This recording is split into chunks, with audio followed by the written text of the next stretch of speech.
Talk of সুন্নাহ, সত্য বলা উত্তম জিহাদ। শুধুমাত্র এটুকু বলি যে আমি আমাদের যতগুলি দরবার, এর পাশাপাশি আমি যে কথাগুলি বললাম, প্রত্যেকটা দরবার হল ফুরফুরা মাসলাকের দরবার। আরেকটা দরবার আছে রাজারবাগ দরবার, এটাও ফুরফুরা থেকেই খেলাফত প্রাপ্ত। কথা কি বুঝতে পেরেছেন বাবাজিরা? এবং রাজারবাগ দরবার শরীফ সহ বাংলাদেশে যে দরবারগুলির কথা আমি বললাম, এই প্রত্যেকটা দরবারই ফুরফুরা মাসলাকে। কোন মাসলাকের বাবারা? তরিকা হলো চারটি: কদরিয়া, চিশতিয়া, নকশবন্দিয়া, মুজাদ্দিদিয়া। মাযহাব হানাফি। মাযহাব কি বলেন না কেন? এই যেগুলি নাম আমি বললাম সব করা কিসের মাযহাব? কোন মাযহাব? হানাফি মাযহাব। এই যে দাদা হুজুরকে পরিষ্কার তিনি বলেছেন, আমি হানাফি মাযহাব অনুসরণ করি, আমার যারা অনুসারী সবাই হানাফি মাযহাব। আমি কি পড়বো? সময় লাগবে, কিন্তু মানে দিতে হবে চ্যালেঞ্জ ভিত্তিক, কারণ বাতিল ফেরকারা খুব উৎপাত শুরু করেছে। আর আমি যেই দরবারগুলির নাম বললাম সবাই ফুরফুরা মাসলাকে।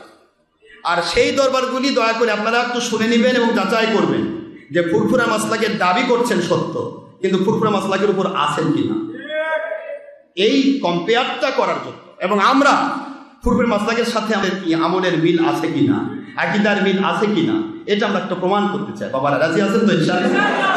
ডক্টর মোহাম্মদ আশরাফ আলী বলে সিদ্দিকী যা ইচ্ছা তাই বলতেছে, কোনো কারোর সাথে মিল নাই, এ কোথায় কি পাইলো, এরকম যেন বলার সুযোগ না থাকে। আমি আপনাদেরকে ছোট্ট করে বলে দেই, ফুরফুরা দাদা হুজুর কেবলার কথা, এটা আপনারা কে না জানে, তার জীবনের কারামতই প্রায় শত শত কারামত। কয়টা কারামত আপনি শুনবেন? কারামতের কথা সময় নেই আজকে, সময় হলে আমি সময় মতো বলবো। পশ্চিমবঙ্গের মধ্যে ফুরফুরা শরীফ হুগলি জেলা জাঙ্গিপাড়া থানার অন্তর্গত একটি ছোট্ট গ্রাম। এই গ্রামটি নিয়ে নানা গল্প কাহিনী শোনা যায়। এখানে বহু অলি, দরবেশ, পীর, মাশায়েখ, আলেম, হাফেজ, কারি, কত সোহাদার যে মাজার আছে তার সংখ্যা আজও অজানা। তবে এটা যে একটা ইসলাম ধর্মের বাগভূমি, বিশেষ ধর্মস্থান বলে সর্বস্তরের মানুষের কাছে খ্যাত, এতে কোনো সন্দেহের অবকাশ নেই। এটা হলো, এই কেতাবটা হচ্ছে ফুরফুরা শরীফের দাদা হুজুর কিবলার ওসিয়তনামা, তার নিজের লেখা সিগনেচার। আলহামদুলিল্লাহ বলেন। তার নিজের লেখা, আজ থেকে কত বছর আগে তিনি সিগনেচার দিয়েছেন, সেই সিগনেচারটাও লেখা আছে। এই যে আরবিতে লিখেছেন মোহাম্মদ আবু বকর সিদ্দিক, বাংলা লিখেছেন মোহাম্মদ আবু বকর। এই আবু বকরটা, এটা পুরাটা দাদা হুজুর কিবলার নিজস্ব সিগনেচার, হাতের সিগনেচার। সুবহানাল্লাহ। ওনার সিগনেচার সমৃদ্ধ এই ওসিয়তনামা আমি আপনাদেরকে পড়ে শোনাচ্ছি যে আমরা কোন মাসলাকের মানুষ। আমি যে প্রথমে 120 টাকার চ্যালেঞ্জ করলাম, আজগুবি করেছি?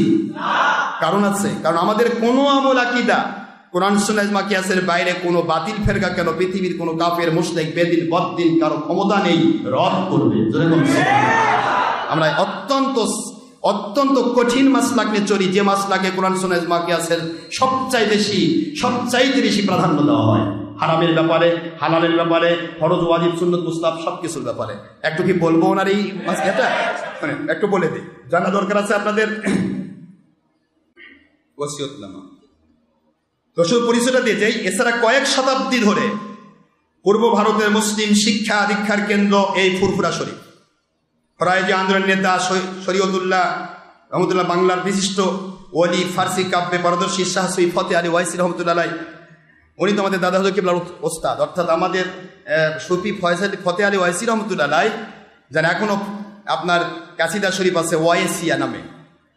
উনি এত নবীপ্রেমিক ছিলেন যে ওনার কেতাব স্পষ্ট লেখা আছে, যদি উনি চাইতেন যে আজকে কাউকে দেখাই দিবে, তাকে বলতে, বাবা তুমি অজু করে এসো, অজু করে আসতো, তাকে আল্লাহর হাবিবের সাথে কানেকশন করে দিতেন, ডাইরেক্ট নবীজি পাক সাল্লাল্লাহু আলাইহি সাল্লামকে এখান থেকে সে মদিনা শরীফে দেখতে পেত। সুবহানাল্লাহ।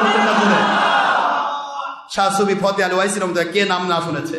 উনি হলেন দাদা হুজুর কিবলা আবু বকর সিদ্দিক আল কুরাইশি রহমতুল্লাহ পীর। সুবহানাল্লাহ বলবেন না বাবারা?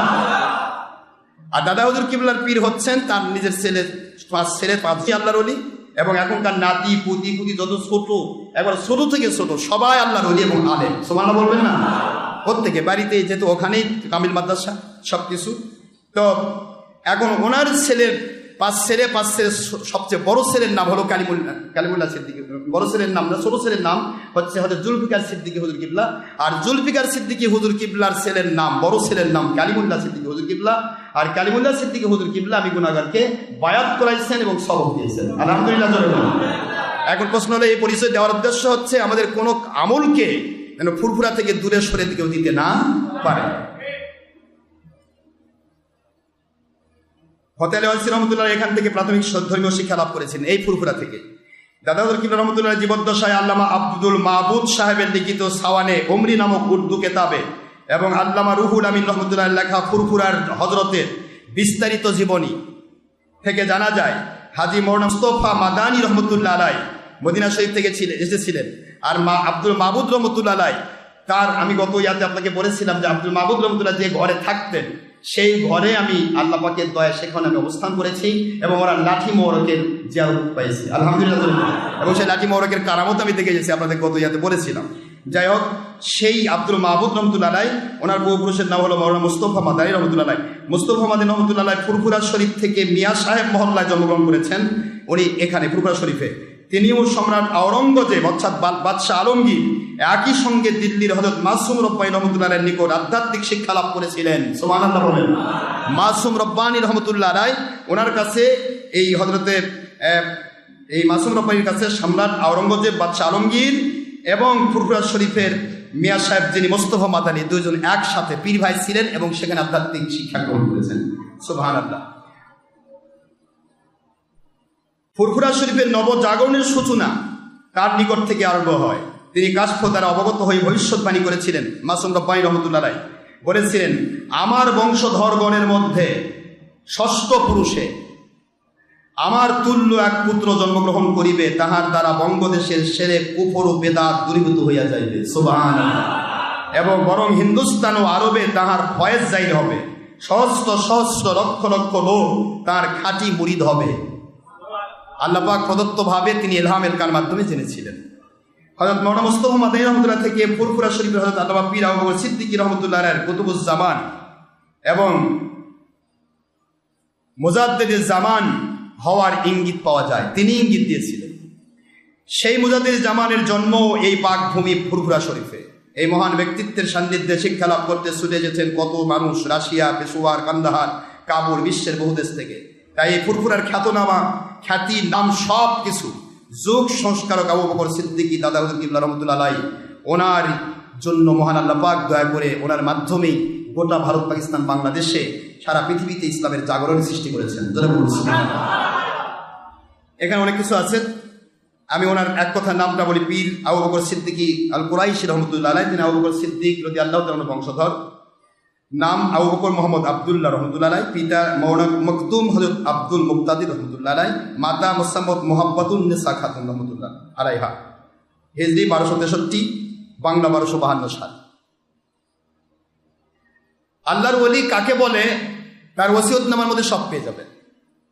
শুরুতেই তিনি একটা ওসিয়তনামা দিয়েছেন, দাদাহুল কিবলা ওসিয়ত, আমার খলিফা ও মুরিদদের মধ্যে যদি কেউ কোরআন, হাদিস ও ফিকহের বিপরীত অর্থাৎ শরীয়তের বিপরীত কোনো মত প্রকাশ করে তবে তা কেউ মানবেন না।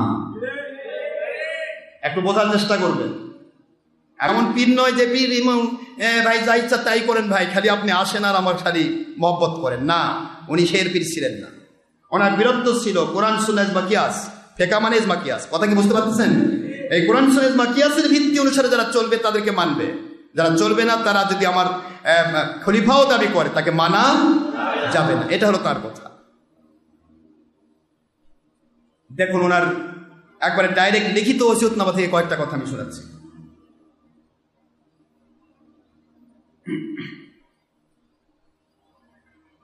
ওনার সিগনেচার কিন্তু ওসিয়তনামা একবারে ডাইরেক্ট ওনার নাম উনি নিজে দস্তখত করেছেন, সেই সিগনেচার এখনো বলবৎ রয়েছে আলহামদুলিল্লাহ। এখানে তিনি সুন্নত পালনকারীকে নবীর আওলাদের সাথে তুলনা করেছেন। তিনি হাদিস শরীফ দিয়েছেন, হযরত নবী আকরাম সাল্লাল্লাহু আলাইহি ওয়াসাল্লাম হাদিস শরীফ ইরশাদ মোবারক করেছেন, মান সালাকা আলা তরিকি ফাহুয়া আলি। মান সালাকা, যে চলবে, আলা তরিকি, আমি আখি নবী মুহাম্মদ সাল্লাল্লাহু আলাইহি ওয়াসাল্লামের তরিকার উপরে, ফাহুয়া আলি, সে আমার বংশের মানুষ। সুবহানাল্লাহ। আর বংশটা কি? এটা রুহানি এবং কলবি বংশ হবে। যে মুসলমান আমার তরিকা অনুযায়ী চলে সে আমার আওলাদ, আওলাদু কলব বা অর্থাৎ হৃদয়ের সন্তান। যে মুসলমান মুক্তাবে সুন্নত অর্থাৎ হযরত রাসূলুল্লাহ সাল্লাল্লাহু আলাইহি ওয়াসাল্লাম ওনার সুন্নতের খেলাফ কাজ করেন না, তিনি হযরতের হৃদয়ের সন্তান। যে জাতি বা যে কোনো লোক মুসলমান হইয়া হযরতের সুন্নতের পাবন্দ হইলেই তাহাকে রাসূলের কলবে আওলাদ বলিতে হইবে। সে ব্যক্তি প্রত্যেক মুসলমানের ভাই এবং তাহাকে মুসলমান সমাজ জামাতে পুরাপুরিভাবে লইতে হইবে, তার ফয়দ পূর্ণ সোলে করিতে হইবে। সুবহানাল্লাহ বলেন। কারণ কোরআনের বাণী তিনি দিয়েছেন, ইন্না আকরামাকুম ইনদাল্লাহি আতকাকুম।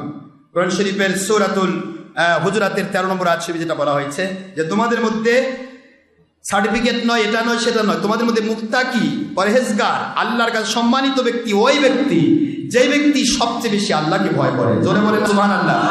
সে সবচেয়ে বড় ওলি, সবচেয়ে বড় পীর, যেই পীর, যে ওলি, যে আলেম।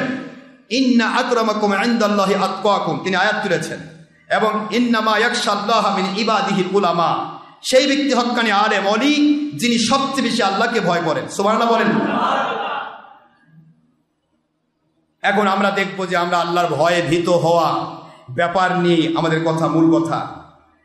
তিনি বলতেছিলেন যে মুসলমান শরীয়ত অনুসারে উপযুক্ত তিনি মুসলমানের ইমাম, পীর এবং নেতা হইবার যোগ্য। পীর, ইমাম কিংবা শায়েখ হওয়ার জন্য শরীয়তের পাবন্দী হওয়া নেহায়েত জরুরি। পীরের ছেলে পীর অথবা ইমামের পুত্র ইমাম হইবে, এইরকম নিয়ম ইসলামের খেলাফ। সুবহানাল্লাহ বলেন। যদি কেউ পীর অথবা ইমামের পুত্র হইয়া শরীয়ত অনুসারে চলেন তাহলে ঠিক আছে, সে পীর হবে, সমস্যা নেই। কিন্তু শরীয়তের অনুসারে উপযুক্ত না হন, শরীয়ত মোতাবেক চলেন না, তবে তিনি পীর অথবা ইমাম হইতে পারেন না। আর যদি কেউ পীর অথবা ইমামের পুত্র না হয়, না হইয়াও মুত্তাকি, আমেল এবং আল্লাহ এবং নবীর সাথে কানেক্টেড, শরীয়ত অনুসারে সত্যিকারে উপযুক্ত হন, তবে তিনি সঠিক হক পীর এবং ইমাম হইবার যোগ্য। ওনার ওসিয়তনামা থেকে বলতেছি, ফুরফুরার পীর সাহেব আবু বকর সিদ্দিক ওসিয়তনামা, এটা তৎকালীন সময়ের শরীয়তে ইসলাম পত্রিকার ৪র্থ বর্ষের ৯ম সংখ্যা ১৯৩-১৯৫ পৃষ্ঠায় তার যে সিগনেচার সহ যে ফয়সালা, সেই ফয়সালা আমি পড়ে শোনাচ্ছি। কষ্ট হচ্ছে আপনাদের? শোনো।